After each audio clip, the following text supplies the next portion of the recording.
For 29 years, I had mistaken being needed for being loved, and that mistake followed me everywhere, from the small town of Belmere where I grew up to the crowded streets of Harbor City, where I eventually built a quiet life of my own. My name is Clara Whitmore, and until the night my family told me I was no longer welcome, I believed that keeping everyone else comfortable was simply the price of being the dependable daughter who never complained. I worked as an accounts coordinator for a nonprofit housing organization, which meant I spent my days solving problems with spreadsheets, invoices, deadlines, and people who were always convinced their emergency deserved to come before everyone else's. My younger brother, Evan, had spent years drifting between business ideas. My mother, Denise, had developed a habit of calling whenever something needed paying. And my stepfather, Martin, had perfected the disappointed silence that made saying no feel like an act of betrayal. The breaking point came during my grandmother's 75th birthday dinner at an old riverside restaurant, when Evan announced that he had found a commercial property he wanted to buy and casually informed everyone that I would be helping with the down payment because, as he put it, Clara always knows how to make things work.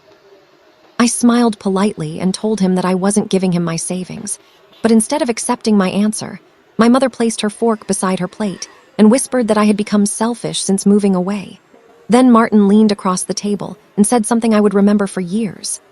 "Family doesn't keep score, Clara," even though I knew that sentence was meant to erase every dollar, favor, holiday, and late-night rescue I had ever provided. When I calmly reminded them that I had already helped Evan pay his debts twice and had been covering my mother's home insurance for almost 3 years, the table became painfully quiet before Evan finally laughed and said, "Fine, if money matters more to you than family, maybe you should stop pretending you're one of us." I drove home through heavy rain with his words replaying in my head, but the real shock arrived the next morning when I discovered that my mother had removed me from the family vacation group and sent a message saying they needed a permanent break from my negativity. I read it twice, expecting another sentence explaining what I had supposedly done wrong, but there was nothing except a final instruction telling me not to come to their house, not to call, and not to involve myself in their affairs again. For the first time, I decided not to defend myself, and instead of writing a long explanation, I replied with 6 simple words. "I will respect the distance you requested." I put my phone away and returned to work, unaware that my silence would create consequences far beyond anything my family had imagined. 3 days later, I received a letter from the management company handling my mother's apartment, informing me that the emergency payment arrangement attached to my bank account would expire at the end of the month, and that the household would need to provide a new guarantor. I had never realized how many things were connected to me until I started making a list, because my name was attached to my mother's insurance, Evan's phone plan, a storage unit full of family belongings, 2 streaming accounts, and even the automatic payment covering a vehicle my brother had insisted he desperately needed. Instead of canceling everything in anger, I spent an entire Saturday separating my life from theirs carefully and legally, saving receipts, changing passwords, removing payment methods, and making sure every account had enough notice for someone else to take responsibility. My best friend Tessa sat across from me at the kitchen table while I worked, and when I finally whispered, "I feel guilty even though I'm not doing anything wrong," she answered, "That's because you've spent years being punished whenever you remembered you were allowed to have limits." The following Monday, Evan called from an unfamiliar number because I had stopped answering the family group chat, and his confident voice had disappeared completely as he asked why his car insurance had notified him that the account holder was changing.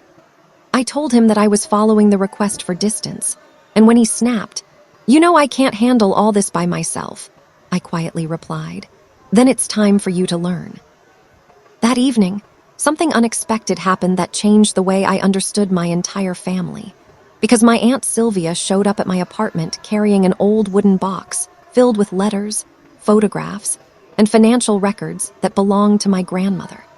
She admitted that Grandma had warned her years earlier that I was being treated differently from everyone else, and she had kept those documents because she feared that one day I would need proof that I hadn't imagined the pattern. Inside the box were handwritten notes from family gatherings, old receipts showing money I had contributed, and a letter my grandmother had written shortly before she died in which she described me as the person everyone runs toward when the roof begins to leak, but the person nobody remembers to ask whether she's standing in the rain. I cried when I read those words, not because they revealed something new, but because someone had finally seen what I had spent years pretending wasn't happening. A week later, my mother appeared outside my workplace, furious and embarrassed, demanding to know why I had allowed everyone to struggle after promising for years that I would always help. I looked at her and said, "I never promised to carry your entire life." And for the first time, I didn't soften the truth afterward just to make it easier for her to hear. The family eventually learned that the consequences of their decision were not dramatic disasters, but ordinary responsibilities they had avoided for years. Because Evan had to create a real budget, my mother had to renegotiate her expenses, and Martin finally had to confront how much of their household depended on someone they constantly accused of being difficult. Meanwhile, I discovered that I could wake up without checking my phone for emergencies, spend a Saturday without waiting for someone to ask for money, and make plans based on what I actually wanted instead of what everyone else expected from me. Months later, I returned to Belmere for the first time since that birthday dinner, and I stopped outside the restaurant where everything had changed, remembering how desperately I once wanted my family to understand my worth. I realized then that their approval was no longer the prize I was chasing, because the greatest reward had been learning that I could love people without financing their choices, support them without surrendering myself, and walk away from disrespect without becoming cruel.